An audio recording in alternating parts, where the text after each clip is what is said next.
போறோம்னா சளி இருமல் போன்ற டிசீஸ்ல இருந்து நம்மளுக்கு ஒரு ஆயுர்வேதிக் குடிநீர் எப்படி தயாரிக்கிறது அப்படின்னு தான் நம்ம பார்க்க போறோம்.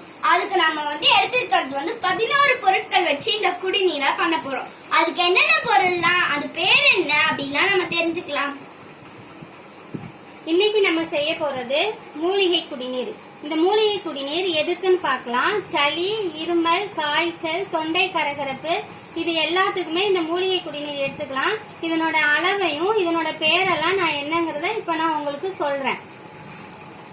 துளசி, சுக்கு, கற்பூரவள்ளி இலை இல்ல ஓம இலைன்னு கூட சொல்லுவாங்க இது பேரை, வால்மிளகு, அதிமதுரம், சதக்குப்பை, கண்டங்கத்திரி, திப்பிலி, நறுக்கு மூலம்,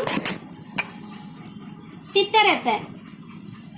இன்னும் ஒரு பொருள் இருக்கு, அது பேரு அக்கரா.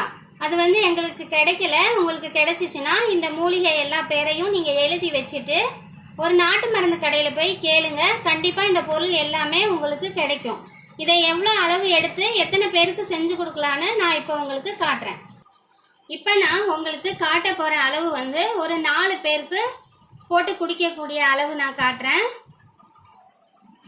கண்டங்கத்திரி 10 கிராம் எடுத்துக்கோங்க, அதிமதுரம் 10 கிராம் எடுத்துக்கோங்க, வால்மிளகும் ஒரு 10 கிராம் அளவு எடுத்துக்கோங்க, சித்திரத்தையும் ஒரு 10 கிராம் அளவு எடுத்துக்கோங்க, சதக்குப்பையும் ஒரு 10 கிராம் அளவு, நறுக்கு மூலம் ஒரு 10 கிராம் அளவு, திப்பிலியும் 10 கிராம் அளவு, 50 கிராம் அளவு சுக்கு, துளசியும் கற்பூரவள்ளியும் நீங்கள் அதிகமாக கூட சேர்த்துக்கலாம். எனக்கு கிடைச்ச அளவு இன்னைக்கு நான் எடுத்திருக்கேன். அதே மாதிரி இன்னொரு பொருள் அக்கரா சொன்னல, அதுவும் நீங்கள் ஒரு 10 கிராம் அளவு எடுத்துக்கோங்க. இப்போ இந்த குடிநீர் எப்படி செய்யலான்னு நம்ம பார்க்கலாம். இப்போ இதை நம்ம எப்படி இடிக்கலான்னு நான் காட்டுறேன். இந்த பொருளை இடிக்கிறதுக்கு இந்த மாதிரி உரல் இல்லாதவங்க அம்மி இதில் எதுலையாவது வச்சு இதை நல்லா 1-2 தட்டி எடுத்துக்கணும். இப்போ நான் சுக்கை இடிக்கிறேன். சுக்கை இடிச்சிட்டேன். இந்த மாதிரி இடிச்சுக்கோங்க. அடுத்ததா நான் திப்பிலி இடிச்சு காட்டுறேன். அடுத்ததா திப்பிலியை இடிச்சாச்சு. இதையும் இதில் சேர்த்துக்கலாம். இந்த மாதிரி எல்லாத்தையும் இடிச்சு நம்ம சேர்த்துக்கலாம். இப்போ எல்லாத்தையும் நம்ம பொடி பண்ணி எடுத்துட்டு வந்தாச்சு. அதே மாதிரி கற்பூரவள்ளியும் துளசியும் கூட ஒரு தட்டு தட்டிக்கோங்க. அப்படின்னாதான் சாறு நல்லா இறங்கும். இப்போ இதில் ஒரு 2 லிட்டர் அளவுக்கு தண்ணி நீங்கள் சேர்த்துக்கோங்க.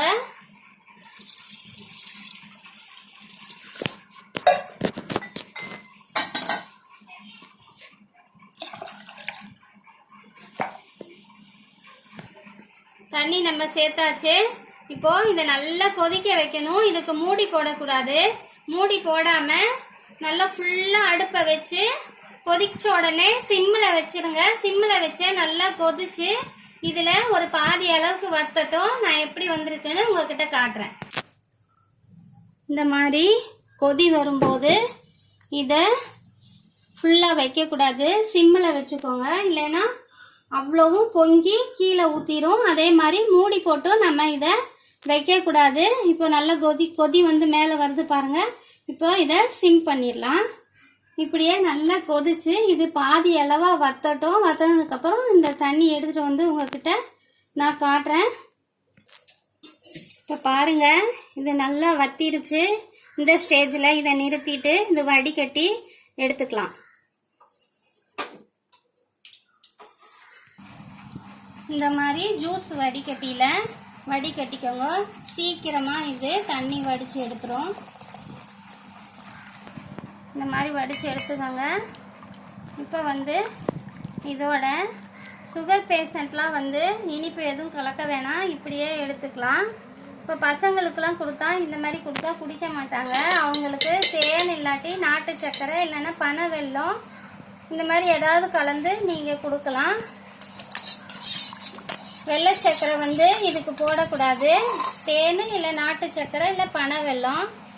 நான் இப்போ பெரியவங்களுக்கு காட்டுறேன். இதில் ஒரு கிளாஸ் அளவு எடுத்துக்கோங்க. பெரியவங்க இருந்தால் இதில் ஒரு பாதி அளவு எடுத்துக்கோங்க. இப்போ நான் இதில் தேன் கலந்து கொடுக்குறேன்.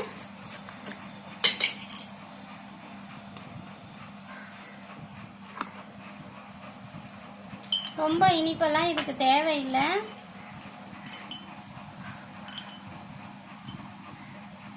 இதை வந்து காலையில் வெறும் வயிற்றுலையும் ஈவினிங் டைம்லையும் நீங்கள் எடுத்துக்கலாம். இப்போ நம்ம இந்த இடித்து காய்ச்சணும் இல்லையா, இதை நீங்கள் வேஸ்ட் பண்ண வேணாம். இதை மறுபடியும் ஈவினிங் டைமில் தண்ணி ஊற்றி இதே மாதிரி கொதிக்க வச்சு வடிகட்டி எடுத்துக்கலாம். ஒரு டைம் இடிக்கிறத 2 டைம் நம்ம குடிச்சிக்கலாம், வேஸ்ட்டு பண்ண வேண்டாம்.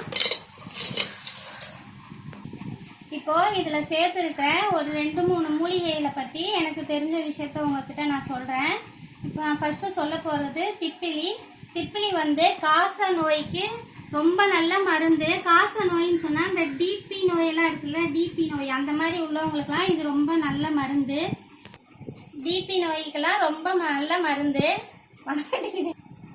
சக்தியையும் அதிகரிக்கும்.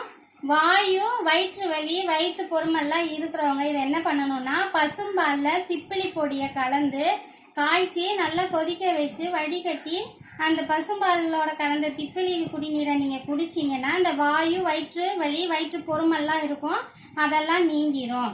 அதே மாதிரி செகண்ட் பாயிண்ட் வந்து நான் சொல்ல போகிறது சித்தரத்தை. சித்தரத்தை வந்து பசியை தூண்டும், செரிமான ஊக்கியாக இருக்குது. பசியை வந்து நிறைய பேருக்கு பசி எடுக்கலைன்னு சொல்லுவாங்க. அந்த மாதிரி உள்ளவங்க வந்து இந்த சித்தரத்தை பொடியை வந்து தேனில் கலந்து நீங்கள் காலையிலையும் நைட் டைம்லேயும் சாப்பிட்டீங்கன்னா உங்களுக்கு நல்ல பசி எடுக்கும். அதே மாதிரி இது வீசிங் பேஷண்ட்டுகளுக்கும் ரொம்ப நல்ல ஒரு மருந்து. நுரையீரலில் நுண்குழாய்களை இது விரிவடைய செய்கிறது. நுண்குழாயின்னு சொன்னால் அந்த வீசிங் பேஷண்ட்டுகளுக்கு அதிகமாக மூச்சு வாங்கும்.